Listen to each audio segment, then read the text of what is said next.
They told her the fire had taken everything. 3 years ago, Ranger Claire Dawson lost her Mustang in the blaze that tore through the Wyoming forest. Storm was gone, or so she believed. But on a freezing December night at a small town auction, she saw him again, scarred, trembling, and sold off for $1. Claire thought she was rescuing her horse. She didn't know she was about to uncover a secret buried deep in Jackson Hollow, one powerful enough to shatter the town's silence and expose the people she thought she could trust. Before we dive in, let us know where you're watching from. And if you enjoy this story, don't forget to subscribe. The mountains held the town like a secret. Jackson Hollow sat tucked in a basin carved by wind and ice, a pocket of roofs and chimneys dwarfed by the jagged Wyoming range. In winter, the world seemed to fold in on itself. Snow came early and stayed long, swallowing fences, burying trails, silencing everything but the groan of timber under weight and the shrill of wind knifing down from the peaks. The town itself was small, fewer than 300 souls by the last count, and built from weathered logs and stubborn faith. A single main street cut through the center, narrow and crooked, lined with clapboard storefronts that looked much the same as they had a century ago. A faded barbershop pole spun half-heartedly in the cold, its paint flaking from too many seasons. There was Dale's tap room on the corner, its windows fogged with smoke and laughter most nights, though never too late. Opposite sat Mary's General, where one could buy nails milk or gossip in equal measure. Farther down, the church hunched in a coat of peeling white, its steeple bent slightly from an old storm that no one ever quite repaired. As Christmas approached, the townsfolk strung colored bulbs across the eaves of shops, nailed wreaths of pine to their doors, and hung red ribbons from fence posts. It gave Main Street a glow of warmth in the dim afternoons, though the cheer never quite erased the hush that lived here in winter. Visitors called it peaceful. Locals knew better. Jackson Hollow was the kind of place that looked content on the surface, but carried silence like a stone in its chest. The snow kept people close to home. The blizzards kept the rest of the world out. That was how the town had survived, self-contained, wary of strangers, bound by the rhythms of its land. Most families here worked with their hands, ranching, woodcutting, guiding tourists in the warm months when hikers and anglers came through the range. When the first snows came heavy, the land turned inward. Stock animals were fed from hay bales piled in summer chainsaws, hung idle in barns, and people counted their wood piles like coin. Everyone knew the storms could lock them in for weeks at a time. Jackson Hollow had learned to live with the isolation, even to expect it. The people had their way of seeing outsiders, with cautious politeness, sometimes with suspicion, rarely with quick trust. And so when Claire Dawson came to live among them, she had been noticed. Not judged exactly, just watched, measured, held at a distance, the way the mountains themselves seemed to hold the town. Claire Dawson was 34, a ranger for the Bridger-Teton National Forest, and the sort of woman who carried silence like a companion.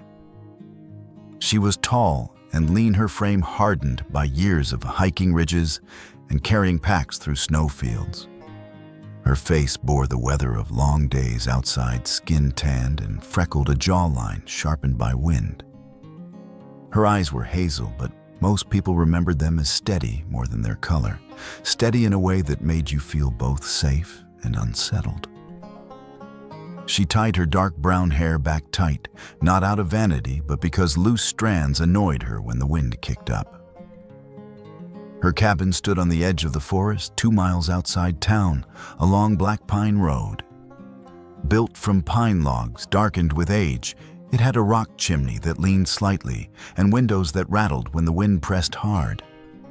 To Claire, it was enough a roof of fire and a place to close the world out at night. She lived alone. No husband, no children, no family within 3 states. If asked, she would shrug and say her work was her family, the woods, the wildlife, the job of keeping them safe. The townsfolk respected her. They nodded when she walked into Mary's store, tipped their hats at the post office. Parents told their children she was the reason the trails stayed clear and the wildfires stayed checked. Yet, respect did not mean familiarity. Claire spoke little, laughed less, and carried herself like a woman always half in another place. The children whispered nicknames: the quiet ranger, the mountain lady. Adults said she was reliable but distant, the sort of neighbor you trusted to show up in a crisis, but not the one you invited for supper. And Claire was fine with that. Distance was safer. Her days began with coffee as black as midnight, drunk on the porch, even when frost glazed the railing.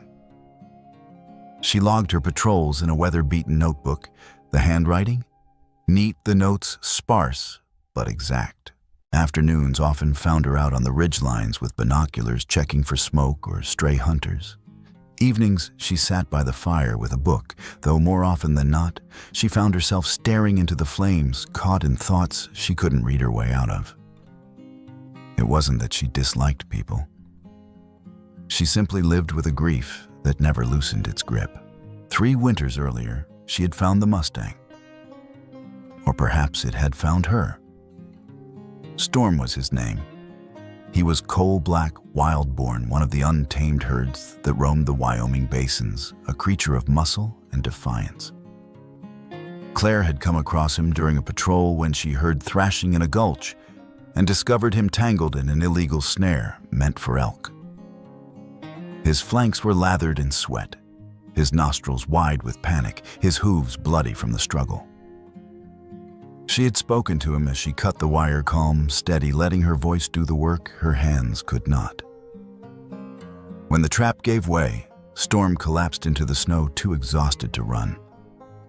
For weeks, she tended him. Not as a pet, never that. Wild horses belonged to the wild. But Storm lingered near her cabin as he healed, and something unspoken bound them. He followed her on patrols, head-high steps, deliberate, keeping pace along the tree line. The townsfolk marveled at it, at the ranger and the wild Mustang, a pair no one could quite understand. Children sketched them in school. Old ranchers muttered about omens. Claire didn't care. Storm was strength and freedom embodied, and for the first time in her life, she felt less alone. Then came the fire. It started high in the canyon, whipped by dry winds into a wall of flame that consumed everything in its path. Claire had been out that day, riding with Storm to check a ridge where campers had been reported. She remembered the crackle turning into a roar, the smoke swallowing the sun, and the world reduced to red and black. Storm carried her through heat and falling ash, his muscles trembling under her weight, until the fire closed in from all sides. She had survived. Barely. She remembered leaping from the saddle, stumbling toward a break in the flames, screaming for the horse to follow. She remembered the terror in his eyes, the sound of his scream, the piercing whinny that cut through the inferno. And then nothing. When she awoke in a hospital bed days later, she was told that the blaze had consumed thousands of acres. Crews found bones and collars, charred remains of animals caught in the path. Of the black Mustang, nothing was left. Claire had searched anyway. She spent weeks combing the burn scar, calling his name into the ash. She found hoof prints once, or thought she did, but they led nowhere. She found a patch of scorched earth where she swore she heard his voice, though it might have been the wind. When snow finally covered the land, she stopped looking. Everyone told her to let go. She nodded, but inside she never did. In Jackson Hollow, people said Storm was gone. Claire knew only that he was missing. And missing to her was a wound that never healed. Life since then had been a half-life. The cabin felt empty without the sound of hooves against the porch, without the shadow of a great black shape outside her window at dusk. Her patrols became mechanical. She walked the trails marked her logs, but each bend of the path carried the ache of absence. Sometimes when snow lay deep across the meadow, she swore she saw him, a dark figure on the ridge mane tossing in the wind. She would blink and he was gone. The silence of Jackson Hollow in winter became her mirror. The streets at night, hushed under strings of colored bulbs, felt like the quiet inside her chest. Neighbors laughed in their kitchens, children sledded down hills, but Claire walked home alone to her cabin and the fire that no longer warmed. She kept her grief tucked tight, as disciplined as the creases in her uniform. Work gave her a reason to rise each morning, but joy, true joy, had left with the Mustang. Sometimes she sat by the fire, with a hand on the old saddle stored in the corner. The leather cracked the cinch, still bearing soot from that last ride. She would trace the marks with her fingers and whisper, "I should have saved you." In those moments, the forest outside seemed to lean closer, as if listening, as if keeping her confession. To the townsfolk, she was the quiet ranger. To herself, she was a woman trapped in an unfinished story, haunted by the ghost of a horse she could not bury. And though she didn't know it yet, that story was about to stir again. The winter fair had set Jackson Hollow's main street ablaze with color. Strings of bulbs swung between rooftops, glowing amber and red in the thin December light. Children darted between booths, clutching candied apples and bags of kettle corn. The smell of hot cider drifted thick through the air, mixing with pine smoke from barrels where men warmed their hands. Wooden signs hand-painted with snowflakes and reindeer flapped against the wind. The town was small, but on nights like this, it felt alive, a living thing huddled together against the cold. Claire Dawson moved quietly through the crowd, her collar-pulled hi-hat tugged low. She wasn't there for the festivities. Rangers were expected to show face, keep an eye on livestock displays, make sure no one got careless with fire near the hay bales. Mostly, though, she walked because it kept her from thinking. The laughter, the music from a fiddle band under the awning, the smell of roasted chestnuts, all of it belonged to a world she hovered outside of, watching but never entering. The auction pen sat at the far end of the street near the cattle stalls. Rough wooden rails had been hammered together to hold the animals brought in for sale: oxen, a few dairy cows, a handful of horses. The air here was harsher, full of snorts and stamping hooves, the low cry of a calf missing its mother. A knot of townsfolk pressed close to the ring, waving mittened hands, when the auctioneer barked out numbers. Claire paused at the edge, meaning only to pass by. Her boots crunched over packed snow. She had no reason to linger. But then the auctioneer's voice cut sharp over the din. "Next up, who'll give me a bid for this one?" From behind the gate, a shadow lurched forward. A horse, black thin, stumbling as though the ground tilted beneath him, was shoved into the pen. His coat hung in patches, tangled with burrs, scarred in strange places. His ribs stood out stark beneath his skin. A long, raw line scored his flank, the kind of wound that never healed clean. Claire's breath caught hard in her chest. It couldn't be. The animal lifted his head, and for an instant, through the gaunt frame and the ragged mane, she saw him. The curve of the neck, the stubborn set of his ears, and then the eyes, deep, dark, searching eyes she had seen 1,000 times in the forest, eyes she had sworn were lost to fire. Storm. The name left her lips in a whisper only she could hear. Her heart slammed. For 3 years she had buried him in her memory, told herself he was gone. But here he was, alive, broken, and dragged out like refuse. Storm stumbled in the straw sides, heaving nostrils wide as if the air itself hurt to breathe. He turned his head, scanning the crowd in restless jerks until his gaze found hers. For a moment, the world seemed to narrow sound, falling away. His eyes locked on Claire, and something flickered there. Not confusion, not fear, but recognition. Claire surged forward, her boots sliding in the snow. She pressed against the railing only to have two men block her with outstretched arms. "Back off," Ranger 1 said. "Only buyers get close." She didn't move, didn't blink. She couldn't look away from Storm. The Mustang's ears twitched, and a shiver ran down his emaciated body. The man who stepped up beside the horse looked nothing like the image Claire carried of Storm's captor.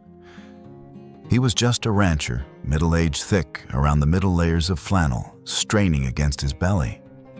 His beard was patchy, his cap stained with grease. He spat into the snow, then barked a laugh when Storm sagged to his knees. "This one's worthless," he said to the crowd. "Can't pull, can't ride. Eats more than he's worth. Better off hauled for meat." Laughter rippled through the audience. A few men elbowed each other, shaking their heads. "Tell you what," the rancher went on, his voice oily. "I'll let him go for $1. Scrap price. Less than a sack of nails." Claire's hands clenched the rail until her knuckles burned. "Do you even know what you have?" she demanded, her voice low, but edged with steel. The man sneered. "A pile of bones with a bad attitude. That's all." "He saved lives in the fire," Claire shot back. "He carried me through when the ridge went up. That scar on his side. That's not weakness. That's proof of what he survived." The rancher snorted, wiping his nose on his sleeve. "Lady words don't fill a stomach. You want him, take him? I'll be glad to see the back of him." The crowd muttered, voices carrying sharp through the frosty air. "She's lost her mind," a woman whispered loudly. "That horse is half dead. $1's too much for a bag of bones," another man said, chuckling. "Look at her ready to cry over junk," someone else jeered. A few stood silent, sympathy in their eyes, but none spoke in her defense. To them, Storm was nothing but trouble, a lame, scarred Mustang not worth hay or shelter. Claire felt the heat of their judgment press against her skin. She forced her breath steady. The world thought her a fool. Let them. She reached into her pocket, pulled out her wallet. Inside, folded between old receipts and a gas card, was a single crumpled dollar bill. She smoothed it with her thumb, then stepped forward and held it out. The rancher stared, then barked a laugh that sprayed spit. "Congratulations," he said, snatching the bill.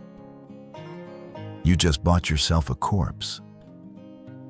The crowd erupted, some with laughter, some with disbelief. A few children pointed eyes wide. Claire ignored them all. She pushed open the gate, grabbed the frayed rope tied cruelly around Storm's muzzle. He trembled, his knees buckling, but when she whispered, "Easy, boy." "It's me," he steadied. His ears flicked toward her voice, and he took a halting step forward. "Not much use left in him," the rancher called after her. "But hey, at least you got a bargain." Claire didn't look back. The snow had begun again by the time she led Storm away from the fairgrounds. The lamps strung along Main Street blurred in the flurries, turning the world into a haze of light and shadow. Storm limped beside her, each breath wheezing, but his head stayed near her shoulder as though tethered by something deeper than rope. People turned to watch as she passed. Some shook their heads, some whispered, a few laughed openly. Claire kept her eyes forward, jaw tight. She felt the tremor in Storm's muscles through the lead rope. She felt his weight leaning toward her, seeking something familiar in the storm of sound and snow. At the edge of the street, she opened the trailer hitched to her truck. Storm balked his legs, stiff, but when she laid a hand against his scarred flank, he drew a ragged breath and climbed in. The drive back to her cabin was slow. Snow fell thick, muffling the tires on gravel. Claire kept glancing into the side mirror, watching Storm sway in the trailer's dim light. His eyes were open, fixed on the world outside, as though afraid to close them. By the time she turned up the narrow road to her cabin, night had settled hard. The trees pressed close, their branches heavy with snow. Smoke curled from her chimney, a thin promise of warmth. She parked, climbed out, opened the trailer. Storm hesitated, his hooves slipping on the icy ground. He lowered his head, then took a step, then another. Claire walked beside him up the porch, past the door he had known years before. Snow still clung to Claire's coat when she pushed the cabin door wide. The hinges groaned in their familiar way, a sound that had greeted her every night for years. Heat wafted out from the embers she'd banked before leaving, faint, but enough to soften the edge of cold. Storm followed behind her. His steps were slow, uneven, his head lowered as though the weight of the years pressed hard on his neck. The rope hung slack in her hand. He didn't need it anymore. Each movement seemed deliberate, a test of muscles not used to comfort. His hooves clicked against the wooden floorboards as he crossed the threshold. He paused to sniff the air, ears twitching at the scent of pine resin smoke. And something older, still the smell of home. He took one faltering circuit around the room, his body swaying as though deciding if the place remembered him as much as he remembered it. Then, with a sigh that sounded almost human, he folded down beside the stone fireplace, his legs bent, stiffly scarred tissue pulling at the motion. But at last, he lowered his head onto the familiar boards. The firelight glowed faintly across his dark coat. For 3 winters, that corner had been empty. Claire stood frozen, her gloved hand still on the door handle, staring as though she might wake to find it an illusion. But it wasn't. He was here, her Storm, battered and scarred, yet alive. Something inside her chest cracked open, and for the first time in years, the cabin no longer felt like a tomb. Later, when she had fed him hay and rubbed the stiffness from his legs, she went to the old trunk in the corner. Its lid creaked as she lifted it, releasing the faint smell of leather and dust. Inside lay relics of a life she had sealed away, worn tack, a bridle with a missing buckle, a saddle whose leather had darkened with use. She lifted it carefully, brushing off the layer of dust that dulled its sheen.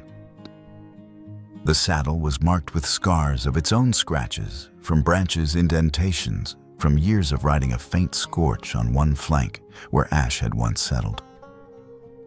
She ran her fingers over the grooves, memories flooding in. She remembered the long patrols Storm stride steady beneath her as they climbed switchbacks lined with pine. She remembered the way he would toss his head and whinny when a herd of elk appeared on the ridges, nostrils flaring at the wildness in them that matched his own. She remembered a spring storm, a sudden flash flood in a canyon, the two of them scrambling together for higher ground, soaked and shaking but alive. Storm had been more than a horse. He had been freedom, untamed strength, given shape. And when she lost him, she had lost that piece of herself too. That night, after she had laid the saddle back in its trunk, Claire crawled into bed. The fire crackled low. Outside, the storm pressed against the cabin's snow, hissing against the window panes. Sleep came heavy. In her dream, fire came back. She was there again in the canyon wind, turning to heat, smoke devouring the air. Trees cracked like gunshots. Storm screamed a wild, heart-rending cry, and then his form dissolved into the smoke swallowed whole. She ran after him, lungs burning, shouting his name, until her voice broke. Claire jolted awake.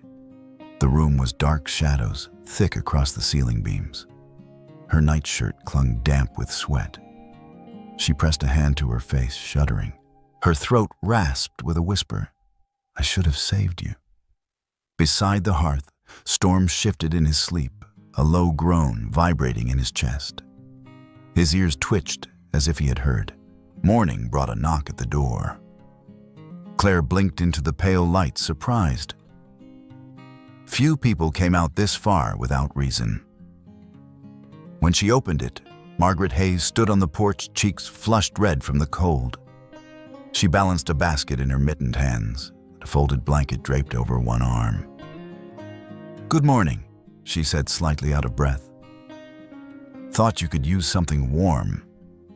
Blackberry bread just baked this morning. And this," she lifted the blanket. "It's old but thick. Might keep the chill out." Claire hesitated, unused to visitors, but stepped aside. "Come in before you freeze." Hayes ducked inside, stomping snow from her boots. Her eyes swept the cabin and then froze. "Good Lord," she breathed. The basket nearly slipped from her hands. That horse. Storm had lifted his head at the sound, ears flicking. He regarded Hayes with steady, watchful eyes. "You know him?" Claire asked carefully. Hayes swallowed, nodding. "Not personally, but one of my students drew him." Claire frowned. "Drew him, yes." Hayes set the basket on the table, her voice low, cautious. "A boy in my class, quiet, keeps to himself. Last week he turned in a drawing, a black horse scarred on the left shoulder. The mark looked exactly like that." She gestured toward the pale slash across Storm's side. Claire felt her stomach knot. "Which boy?" Hayes shook her head. "I probably shouldn't say. But he's not the sort to invent things. I thought it was imagination. Now I'm not so sure." Storm pushed himself upright, his body trembling slightly, then settled again. Claire looked at him, then at Hayes, her mind racing. What had the boy seen, and how Hayes seemed to sense her thoughts? "There are things the children notice," she said softly. "Things adults dismiss. But sometimes their eyes are sharper than ours." The ranger said nothing, but unease coiled in her chest. That evening, as darkness reclaimed the valley, Claire sat at the table writing her patrol notes. The only sound was the scratching of her pen, the pop of firewood, and Storm's steady breathing by the hearth. Outside, snow fell relentless, blanketing the world in silence. Then Storm jerked upright. His ears pricked forward, his nostrils flaring, his muscles bunched as though every nerve in him had caught fire. A deep rumble built in his chest, rising into a sharp, piercing whinny that filled the cabin. Claire dropped her pen, heart hammering. "What is it?" Storm's hooves struck the floorboards, pounding once, twice, 3 times. The sound reverberated like warning drums. He faced the door, eyes locked on the darkness beyond. Claire rose slowly, every sense alert. She grabbed her flashlight with one hand, her service pistol with the other. The air in the cabin thickened, charged with something unseen. She pushed the curtain aside and swept the beam across the yard.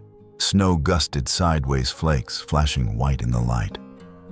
Trees bowed under the wind, their branches groaning. A limb cracked and fell shattering into the drifts. But nothing moved that shouldn't. Still, Storm would not settle. He stood rigid, tail lashing, ears pinned. His breath steamed in the cold air, spilling through the doorframe.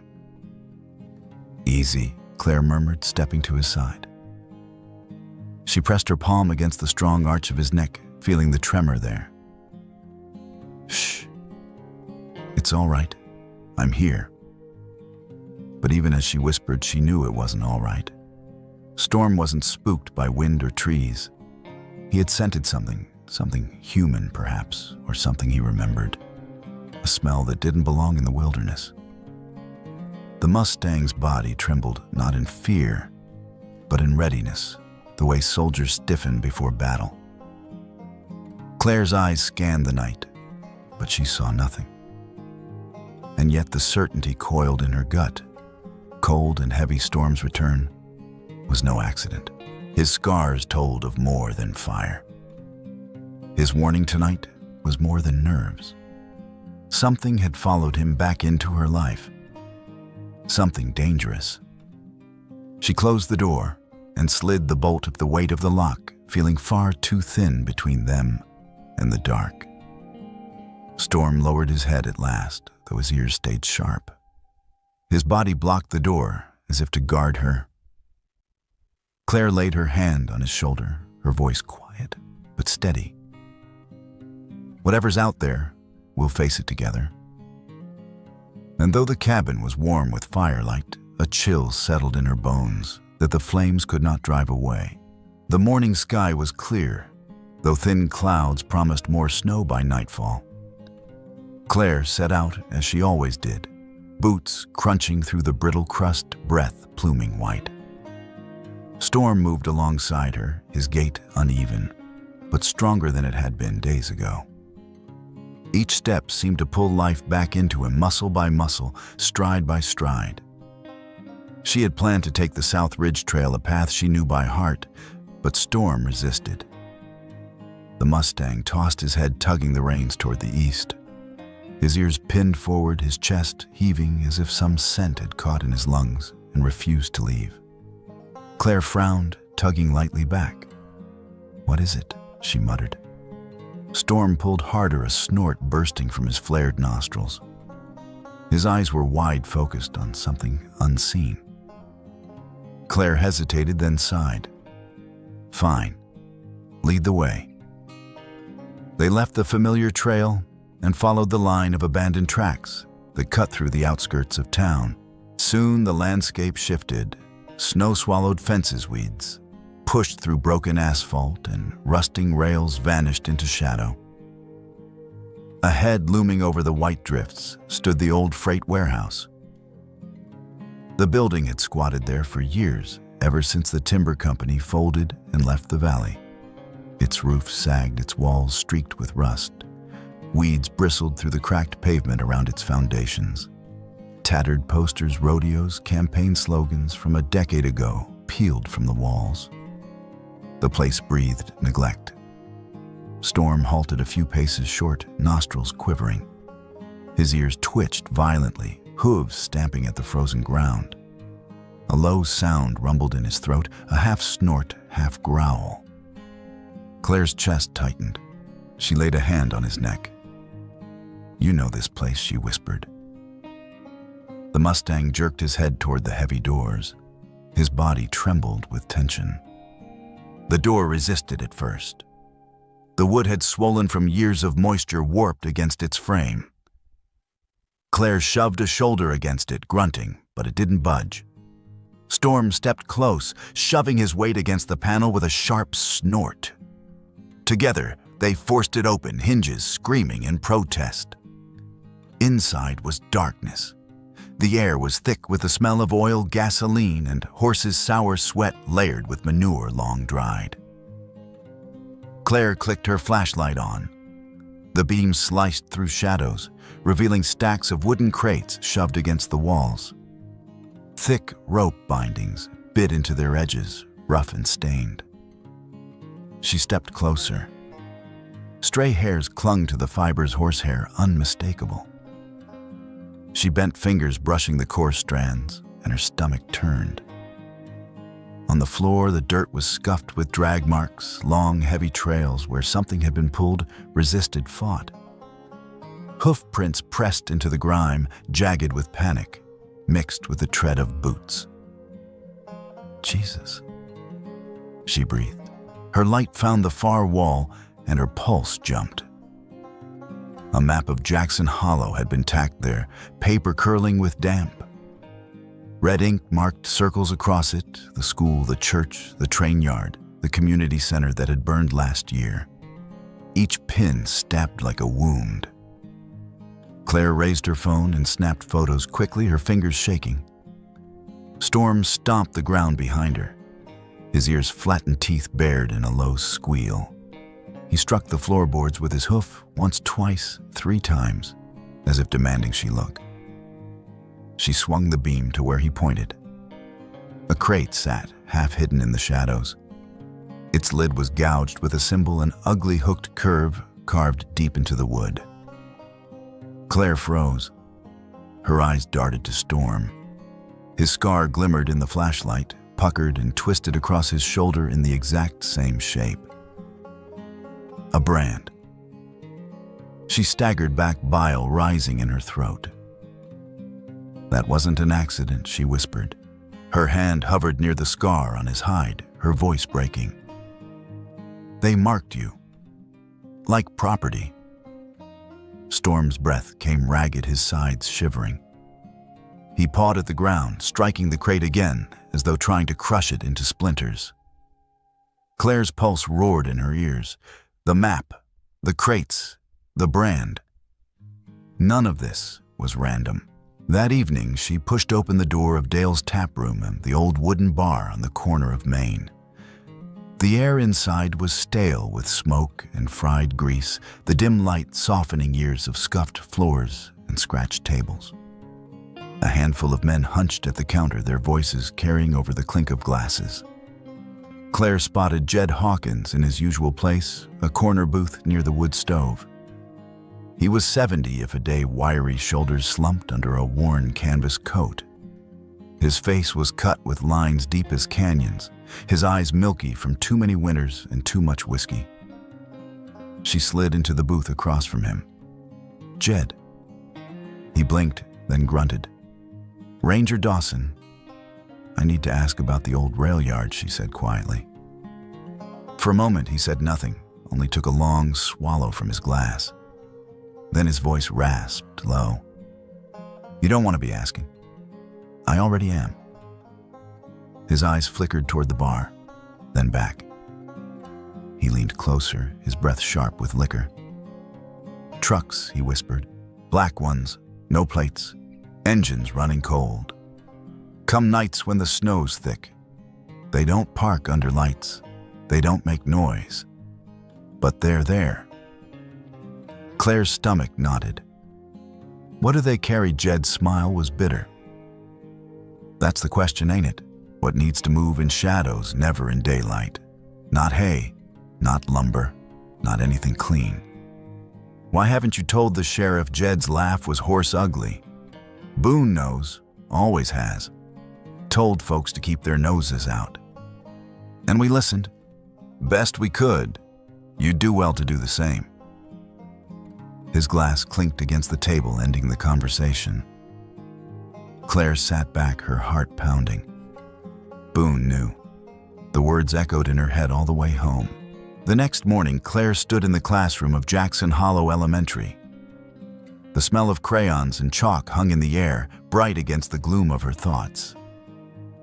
Margaret Hayes met her at the door, her hands full of papers. "I wanted to show you something," Hayes murmured. She led Claire to a corner desk, stacked with drawings. The children had been told to sketch whatever came to mind during free period.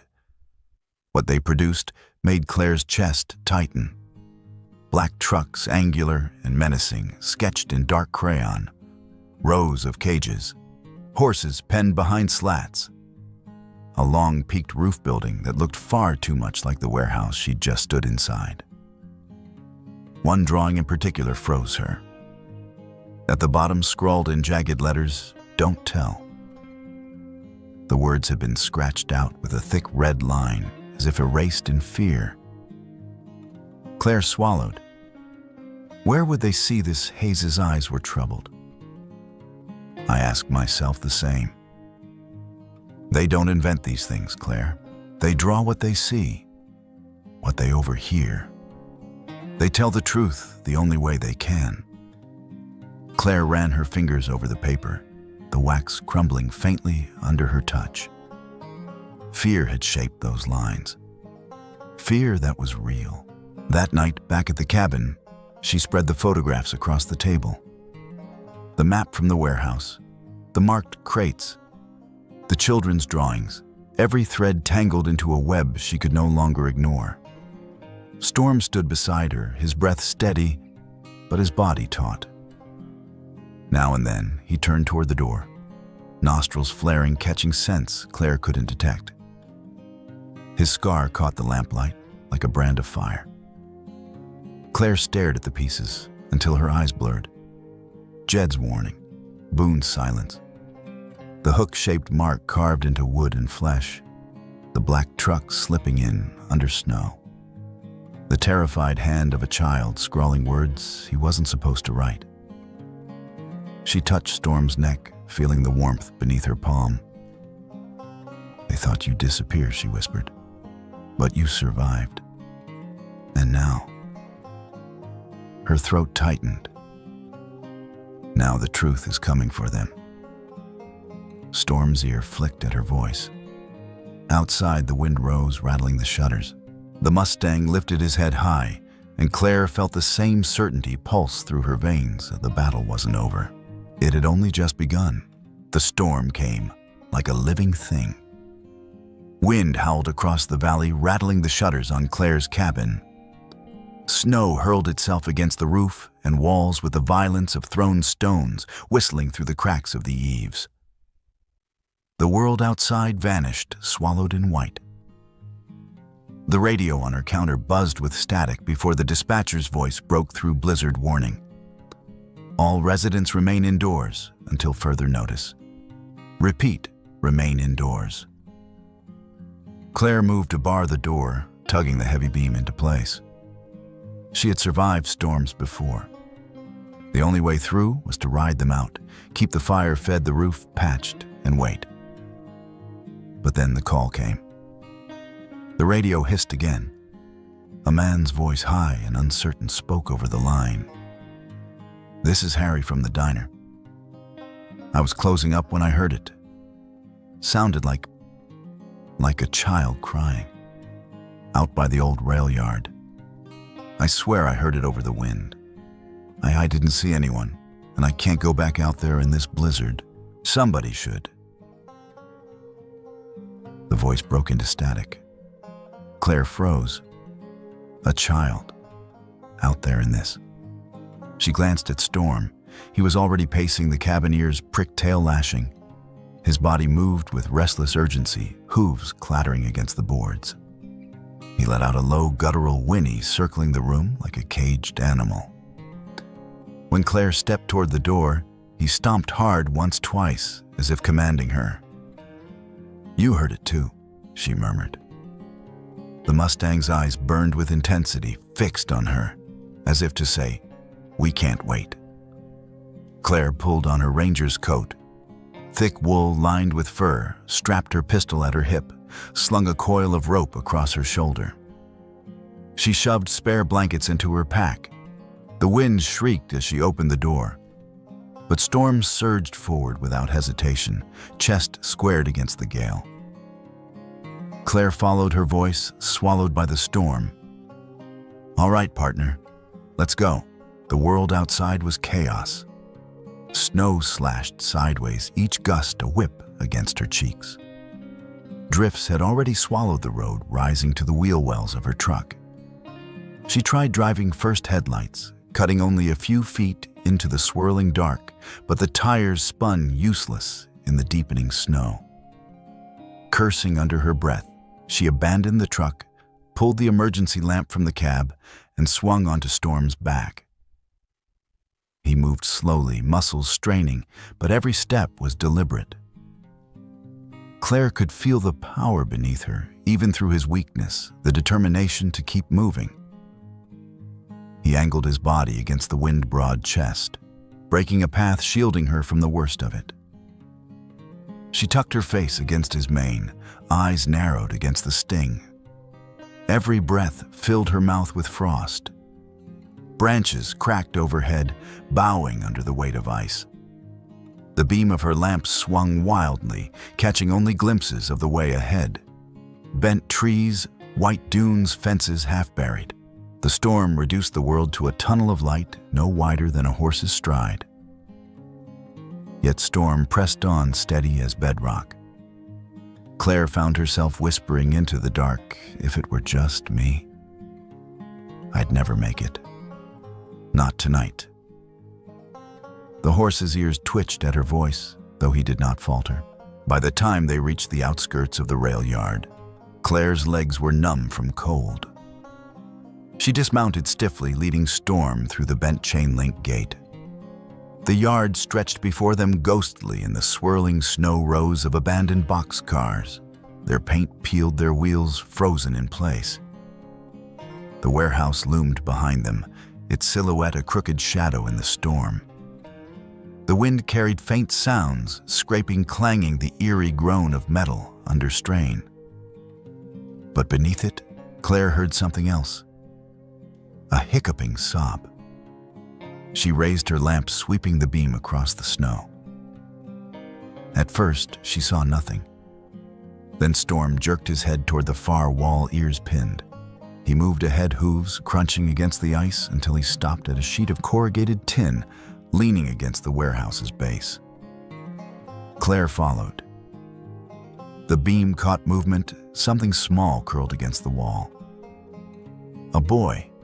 He couldn't have been older than 10. His hoodie was soaked through, jeans stiff with frost. His arms wrapped tight around his knees, his face blotched red and blue from the cold. His lips trembled as his wide eyes snapped toward the light. The boy tried to push back, pressing himself into the corner, shaking his head.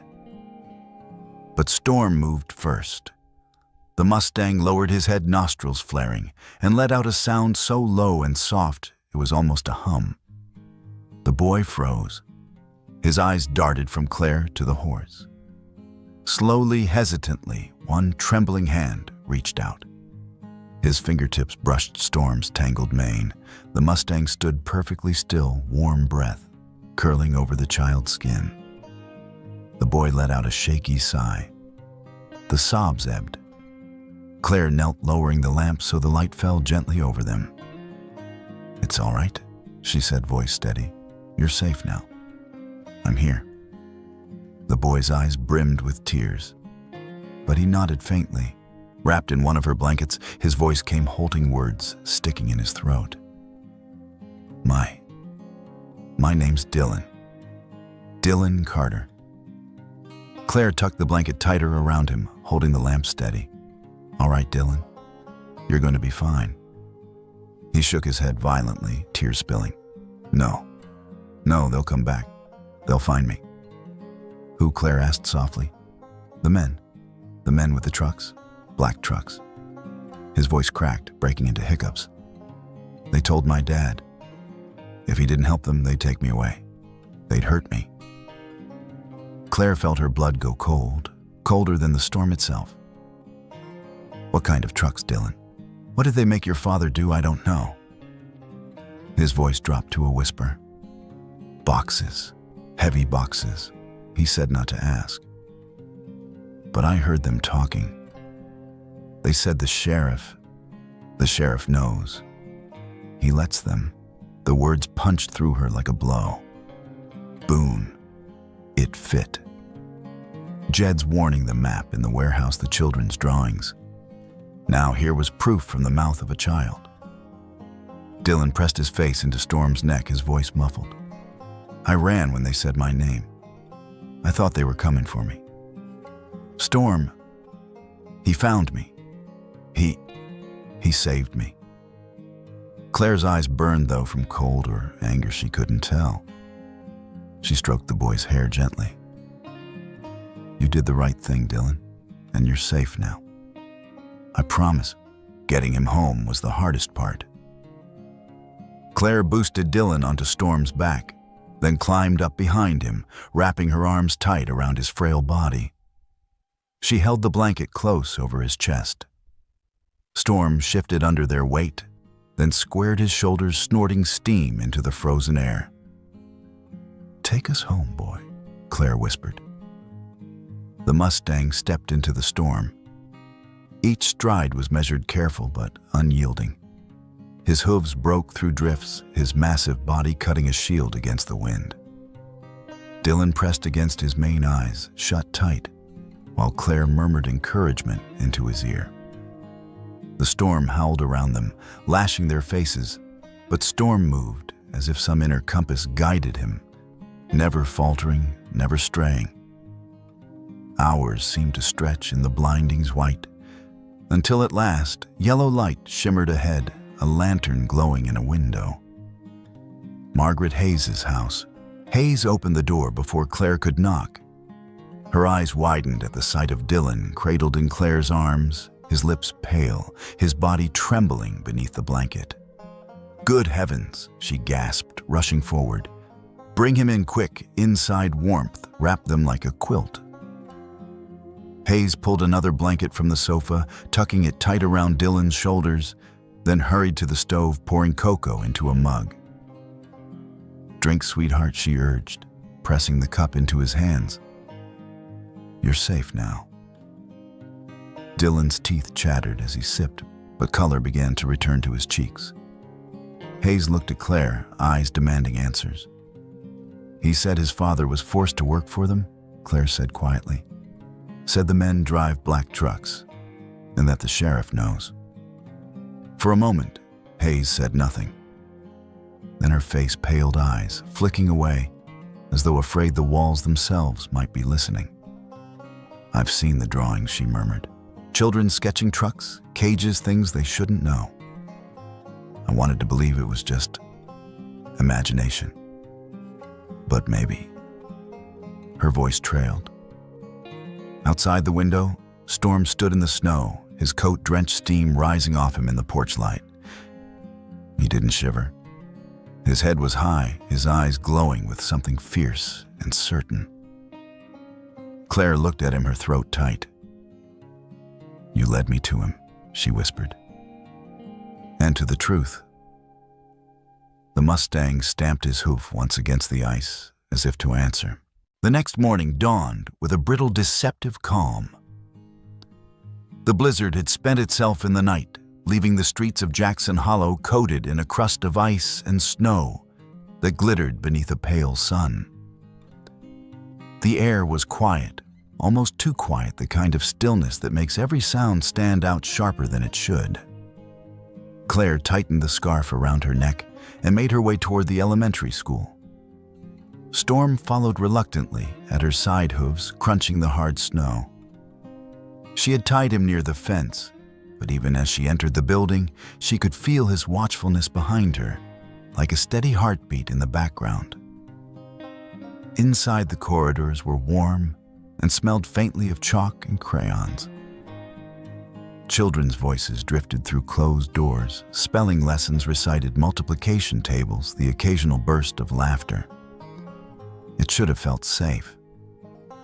But Claire's stomach coiled. She hadn't come only to check on Dylan. She wanted answers. The teacher's office was dim blinds, half drawn against the glare of snow. Margaret Hayes stood near the desk, her hands clasped in front of her like a shield. Dylan sat just behind her head, bowed, shoulders hunched, as though he wanted to vanish into her shadow. And across from them stood Sheriff Harold Boone. Boone was a big man, the sort whose presence filled a room before he spoke. His winter coat was black wool, heavy, and tailored with a sheriff's badge still gleaming proudly at his chest. His jaw was square, silver hair combed back in a precise line. He looked every bit the image of authority, of law and order carved into flesh. But the words spilling from his mouth were not law.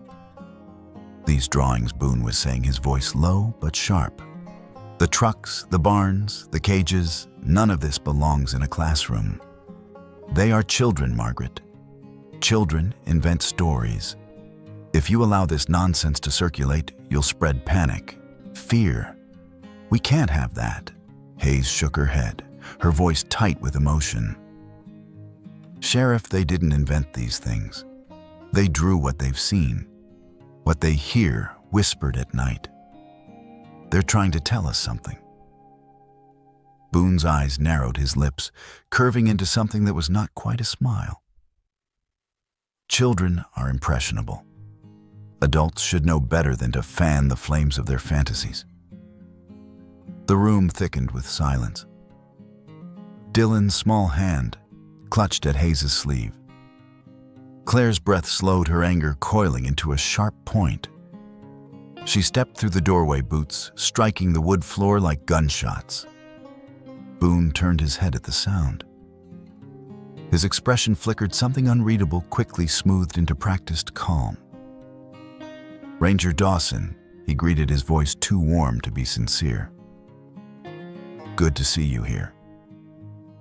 Claire's eyes were cold as stone. Why, she asked, is the sheriff of this county so concerned about children's drawings? For a heartbeat, Boone's smile stiffened. Then he chuckled, shaking his head as though amused. "Because those drawings carry weight. Fear spreads faster than fire in a town this small. And you, of all people, should know how dangerous fire can be." The jab landed sharp, a cruel reminder of the inferno 3 years ago. Claire didn't flinch. "If there's truth in those drawings," she said, voice low and cutting, "and then they're not the danger. Ignoring them is." Boone stepped closer, his shadow falling across her boots. His eyes gleamed with disdain. "Truth?" he echoed. "What truth? A frightened boy who wandered into a storm, a few horses with scars. You're chasing ghosts, Ranger. Don't mistake them for facts." Hayes pressed her lips together, silent now, her gaze darting nervously between them. Dylan trembled, shrinking behind her. The child's fear spoke louder than words. Claire held Boone's gaze. Neither blinked. When Boone left the office a few minutes later, the tension followed him like smoke. His boots thudded heavily against the hallway floor, his breath visible in the frosty air as he stepped outside. That was when storm erupted. The Mustang had been tied near the fence, head down, snow dusting his mane. But the instant Boone's figure appeared in the yard, Storm lunged forward on the rope, eyes blazing. His ears pinned flat, his nostrils flared, and a sound tore from his throat, a scream of rage so loud it rattled the windows. Children inside the classrooms leapt to their feet, crowding to the glass. "Look," one shouted. "The horse is mad at the sheriff." Storm pounded the ground with his hooves, each strike a thunderclap against the packed snow. His breath came in furious bursts, steaming in the air. His body trembled with fury, every muscle taut, eyes locked on Boone like a predator sighting its prey. The sheriff stopped short, his coat whipping in the wind. His jaw clenched, the practiced mask slipping for the first time. For an instant, a flicker of raw anger, or was it fear, crossed his face.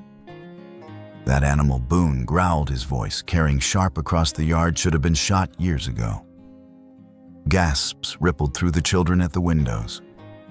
Hayes, who had followed behind, covered Dylan's ears instinctively. Claire stepped between them, her hand on Storm's bridle, her body a barrier. Her voice rang clear. "He's reacting to something real. He can smell it. Horses don't lie, Sheriff." Storm screamed again, the sound reverberating off the school walls, echoing into the trees beyond. The entire yard felt electrified, air crackling with the tension of predator and prey, of truth straining against silence. For the first time, Boone's composure cracked. His hand tightened into a fist inside his glove. His eyes slid away from Storm's blazing stare. Claire watched every detail, Dylan clutching Hayes' coat with white knuckles, Boone's jaw twitching, the horse's unrelenting fury. Piece by piece, the puzzle slid into place. Jed Hawkins's warning, the red marks on the warehouse map, the black trucks slipping into the yard at night, the children's frightened sketches, the sheriff demanding silence, furious at a horse that refused to forget. He didn't just know. He was part of it. Boone exhaled, slow measured, but his voice came edged with steel. "Don't look for trouble, Dawson. Some things are buried for good reason. Best leave them there." He turned heavy boots, crunching the snow, and walked away. The children whispered feverishly behind the windows, eyes wide. Dylan buried his face against Hayes' arm. Claire kept her hand on Storm's neck, feeling the thunder of his heartbeat beneath her palm. His body remained taut, his gaze never leaving Boone's, retreating back. She leaned close, her whisper meant for the horse alone. "That's him. He's the ghost we've been chasing." Storm snorted, stamping once his breath, a cloud of steam that curled into the frozen air. And Claire knew the time for silence was over. The memory of Boone's words still clung to her like smoke. Some things are buried for good reason. Best leave them there. But Claire Dawson had never been one to leave things buried. That night, long after the town's lights had gone dark and the wind moaned through the timberline, Storm refused to rest. He circled his pen with restless energy, snorting, stamping, pacing in tight lines. His body trembled, as though every nerve pulled him towards something unseen.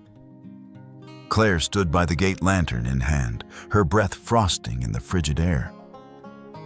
"What is it, boy?" she whispered. Storm stopped, ears pricked eastward toward the rail yard. He let out a short, urgent whinny. She knew. He was leading her back. The warehouse looked different under the moonlight. Shadows sprawled across its walls like ink, the roof groaning under the weight of snow. Sheets of tin clattered in the wind, loose bolts whining with each gust. The air reeked faintly of rust and old oil, the scent sharper in the cold. Storm halted in front of the side wall, head bowed low, pawing at the frozen ground. He struck the concrete with his hoof again and again, snorting clouds of white. Claire frowned. She crouched, setting the lantern down, and rapped her knuckles against the surface. Solid here, solid there, then hollow. Her chest tightened. "You found something, didn't you?" She dragged a crowbar from her pack and wedged it into a crack in the cement. The slab resisted at first, groaning like an old hinge, then shifted with a gritty scrape. Dust plumed into the air as a narrow seam opened, revealing an iron hatch nearly invisible beneath years of grime. Her heart hammered as she pried it wider. Cold air breathed up from below, damp metallic tinged with machine oil. A hidden stairwell. Claire gripped the lantern and her sidearm then descended. Storm followed, hooves clanging against the steel steps, his breath steaming in the confined dark. The cellar sprawled beneath the warehouse like a hidden vault. Rows of metal shelving lined the walls, stacked with crates slicked in grease and sealed with rope. The acrid stench of gun oil burned her nose. Weapons lay wrapped in canvas tagged with numbers. But it wasn't the guns that stopped her breath. On a central table, files were piled high, ledgers, thick with names, dates, shipments. She flipped one open, scanning page after page. Horses, wild Mustangs, identifications, brands, head counts, notes of capture dates, destinations, buyers listed in distant states, even overseas. She turned another page, her hand trembling. "God Almighty," she whispered. "They sold them, whole herds, whole generations." Her voice cracked. She pressed a hand to her forehead, fighting nausea. The flames of that wildfire 3 years ago returned in her mind, her herd gone. Storm lost. They hadn't died in chaos. They'd been erased. Storm let out a low, mournful nicker, as if echoing her grief. His scar glimmered in the lantern light, like living proof. Claire forced herself forward, snapping photos with her phone. Every page, every signature. The evidence was ironclad. That was when the shadow moved behind her. The blow landed hard, sending stars across her vision. She gasped, the lantern clattering to the floor, its light spinning wild across the walls. A man loomed out of the dark black tactical gear face, hidden behind a masked steel baton raised for another strike. Claire staggered, trying to bring her pistol up, but the world tilted. Storm screamed. The Mustang lunged, muscles exploding as his hind legs lashed out. Hooves connected with the man's chest in a brutal crack, hurling him backward into the shelves. Crates tumbled, clattering like thunder. The intruder groaned, mask slipping askew. Claire steadied her weapon light, catching his face. A gaunt, hollow-cheeked man glared back at her eyes, fever-bright with panic. He spat blood and hissed, "That horse?" His voice broke into a scream. That horse should have died in the fire. Claire froze. The words cut deep, slicing through the storm of her thoughts. He knew. He knew Storm. He knew the fire wasn't an accident. Her grip on the gun tightened. Storm's body trembled beside her eyes, blazing. The man clawed for his weapon, but Claire stepped forward and cracked the butt of her pistol against his jaw. He slumped unconscious. Her breath came ragged. She pressed the radio at her shoulder. "This is Ranger Dawson. Deputy Mallory, I need you at the rail yard. Now." Deputy Ethan Mallory arrived 20 minutes later, his cruiser crunching to a halt outside the warehouse. He strode in with his rifle shouldered, suspicion clear in his eyes. "Claire," he began, voice edged with frustration. "Do you have any idea what kind of trouble?" Then he saw the hatch. He followed her down the stairs, and his words died. His gaze swept the shelves, the crates, the weapons gleaming under the lantern light. Then the files named signatures, lists of stolen Mustangs. He picked one up, leafed through, his jaw tightening. "Holy hell," he whispered. Claire pressed the thickest folder into his hands. "This isn't rumor anymore, Ethan. This is organized. This is slaughter disguised as commerce. And our sheriff's fingerprints are all over it." Mallory hesitated, his young face pale, caught between disbelief and certainty. Finally, he exhaled, slow, his voice heavy. "All right, I believe you.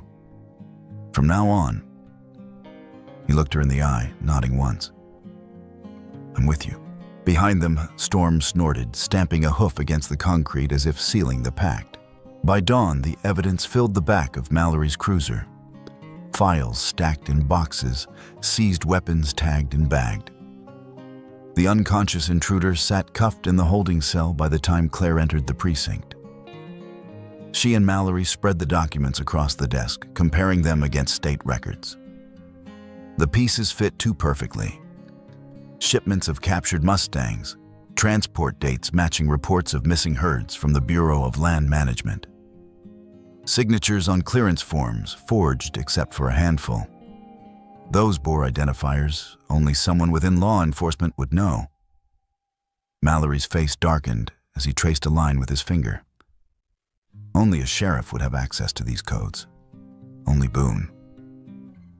Claire nodded grimly. He staged the fire, covered their tracks. He made the town believe it was nature when it was murder. Mallory's hand curled into a fist. "We bring him in. Today." The interrogation room was a small gray box lit by a humming fluorescent bulb. Boone sat at the table, back straight, his large hands folded in front of him. His coat hung on the chair behind him, damp with melted snow. Sweat dotted his forehead, but his eyes still carried their old defiance. Claire placed the files one by one across the metal table. Photos of crates, shipping logs, the attacker's testimony, and finally Storm's photograph, his scar bright against his dark hide. Boone's jaw clenched at the sight. "You wanted him gone," Claire said, voice hard, burned with a hurt. "Didn't you?"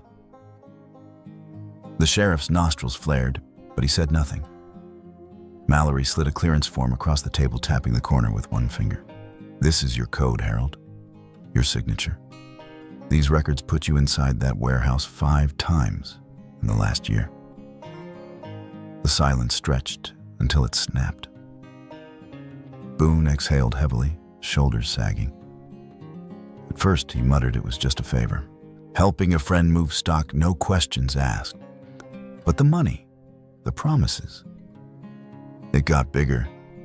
They had buyers across state lines, across borders. And the horses kept coming. His voice broke into bitterness. "You think I wanted it this way? I was keeping the town alive, making sure the wrong people didn't look too close." "You let them burn a herd alive," Claire hissed. Boone's eyes lifted hard and desperate. "I didn't strike the match, but I gave them the chance. That's all it took." The weight of his words fell like stone. The fire, the smoke, the screams, all of it had been sanctioned by silence.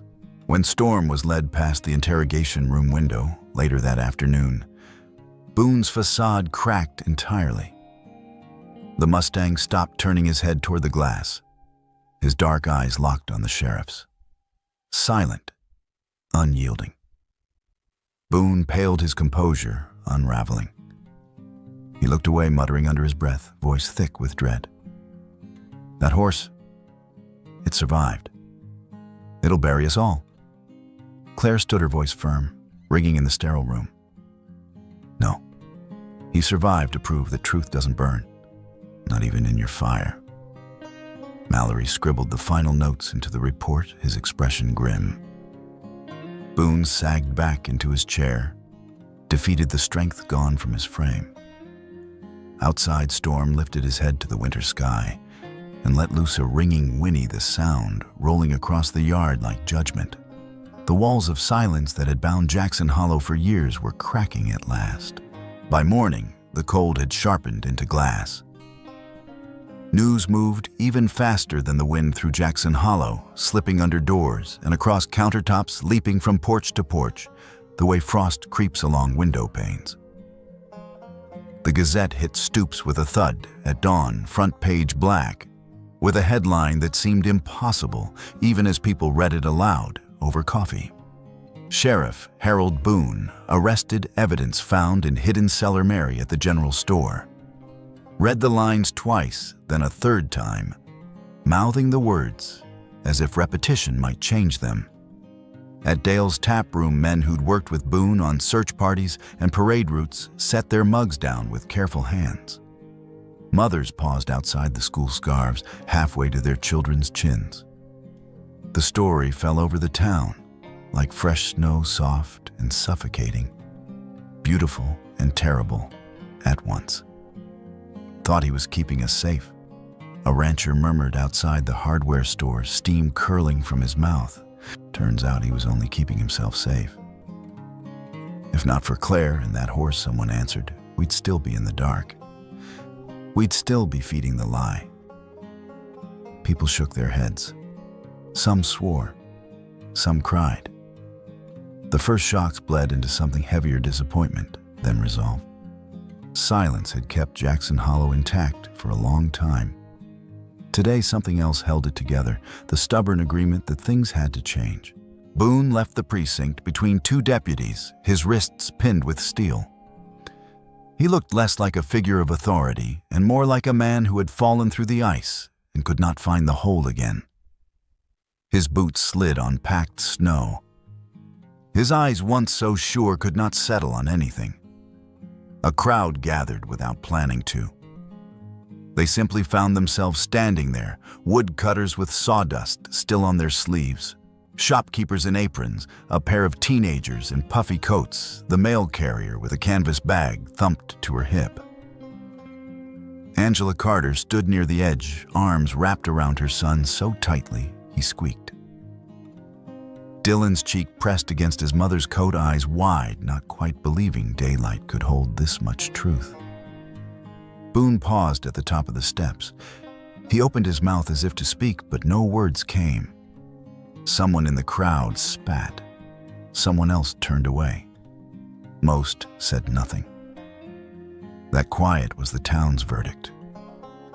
Claire kept to the side, Storm's rope in her hand.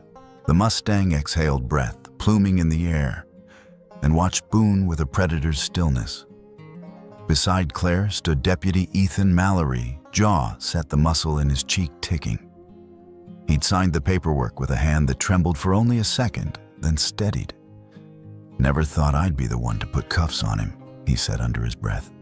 "None of us did," Claire replied. Angela bent her face to Dylan's hair. Tears wet the boy's crown. When she lifted her head, her gaze found Claire. She stepped forward, touching Claire's sleeve with a trembling hand. "You brought him back to me," Angela said simply. "I can pay bills. I can bake bread. I can't repay this." "You don't have to," Claire said. "Just keep him warm. Keep him safe." Dylan wriggled free and leaned up to Storm, small fingers brushing the Mustang's cheek. "I knew you'd find me," he whispered as if telling a secret to a star. Storm's ear flicked. He lowered his head until his muzzle rested against the boy's shoulder, an anointing, a promise kept. Around them, phones buzzed with updates. The state was issuing warrants. Partners of Boone names that had never belonged together in the same sentence were being picked up in 2 counties. The network that had felt invisible the day before now unraveled out loud thread by rotten thread. The town did what towns do. When the ground shifts under them, it gathered. A notice went up at noon, chalk on the blackboard outside the cafe, handwritten flyers on the church bulletin board, a single sentence over the radio between weather reports and highway closures. Town Square, Saturday, noon. By the time the hour came, sunlight skimmed off crusted snow like a river of glass. A small platform had been hammered together from lumber Dale Morgan kept behind the bar for fixes, which always turned into projects. Flags snapped in the wind. Children huddled in groups, their cheeks pink and eyes bright, with the thrill of a day that felt like the end of something and the start of something else. Claire stood behind the platform, adjusting Storm's bridle. The Mustang's coat gleamed, despite the scar that scalloped his shoulder like a crescent of old fire. He had put on weight these last days, gathering strength the way the forest gathers snow quietly all at once. "Ready," she murmured, fingertips pressed to the pulse that thudded under his jaw. He snorted as if the question were beneath them both. Mayor Edwin Royce, small man, big bow-tie nerves, he hid behind an abundance of words, stepped to the edge of the platform, and cleared his throat. The murmurs thinned. "Neighbors," he began. "We've had a week that'll be told and retold to the next generation until they sigh and say, 'Yes, Grandpa, we know.'" A small ripple of laughter warmed the air. "We were misled by someone we trusted. And we were rescued by someone who does not speak our language, and by the one who listens to him." He gestured to Claire and Storm. "Ranger Dawson, if you'd bring your partner up here." Claire led Storm up the step. The wood creaked under his weight, but he moved with the same composure he'd carried through smoke and blizzard. The mayor held up a new saddle, dark leather, clean lines. On its left side, a small oval badge glinted. "Guardian of Jackson Hollow," he read aloud. "Some titles are not issued by any office. They are earned." He clipped the badge to the saddle and buckled the cinch hands, careful, reverent. Children shrieked with delight, clapping small hands until their gloves thumped like muffled drums. Adults cheered, some with tears running silver in the cold. Storm stood with one ear canted, the other folded, the scar clear as a page turned at the corner. He did not bow. He did not need to. He only breathed slow and steady, as if accepting the weight of the honor and finding it lighter than the burdens he already carried. Mayor Royce stepped back. "Today we remember what a town is," he said, voice roughening. "Not a badge, not an office. A town is the people who refuse to look away." Hayes was in the front row, cheeks ruddy, hair springing free from her knit cap. She wiped at her eyes and grinned fiercely. Mallory stood 2 steps behind, hands clasped at his back, the new steadiness in him settling like a foundation. Angela held Dylan at her side. The boy's hands fidgeted with a piece of folded paper, excitement sparking off him like static. When the applause faded, Claire stroked Storm's neck, feeling the smooth heat of living strength. She had nothing to say to the crowd that would be better than the truth already said. She bowed her head instead. It was enough. The square emptied slowly, conversations blooming and fading like little fires as people drifted toward errands and home. But 4 figures 5, counting the horse, broke away from the last knot of neighbors and followed a narrow lane up the hill. The hilltop cemetery was small. more a ring of stones than a field. Snow lay pure there, a wide sheet of white, broken by the dark fence and the evergreen line of pines beyond. In the middle, a low granite marker glinted. The inscription had been cut months ago when the town first acknowledged the scope of the wild herd's loss. In memory of the horses of the basin, untamed, unbroken, unforgotten. Claire carried something wrapped in linen against her chest. The parcel had weight, but it was the kind of weight that steadies rather than burdens. She'd carved at it late into too many nights to count the shape rising from the wood with each patient pass of her knife, as if the figure inside had only been waiting to be uncovered. At the marker, she knelt, unwrapping the linen. The statue emerged, storm in miniature, head lifted mane. Wind caught one ear, tipped a delicate line of scar engraved along the left shoulder. The wood was smooth as river stone, where she had rubbed it with oil, the grain glowing like something living. Hayes gasped softly. "Claire, it's beautiful." Ethan said nothing. He didn't have to. He tipped his head the way men do when words aren't quite large enough. Together they set the carving beside the stone. The wind stirred the trees, and a pale slip of sunlight angled down through the clouds. It caught on the statue's lifted face and on the letters cut into the granite gilding, both with the same small mercy. Hayes placed a ring of winterberry and pine at the base. Ethan removed his hat. Angela folded her hands and bowed her head. Dylan stepped forward, last tiny boots squeaking in the snow. He pressed his palm to the wooden horse's neck. "You're not alone anymore," he whispered. None of you are." Storm stood behind them, the real against the carved, the living against the remembered. He breathed out, and his breath drifted over the statue like a blessing. Back at the square, the wind cut sharper, and people began to scatter with promises of soup and bread and wood stoves that needed tending. Dylan tugged on Claire's sleeve. "I made something," he said, ears reddening. "For you. For you and him." He wrestled a folded sheet from his coat, flattening it against his knees with mittened hands. Wax colors flashed gold-green blue. He held it out, eyes brilliant with shy pride.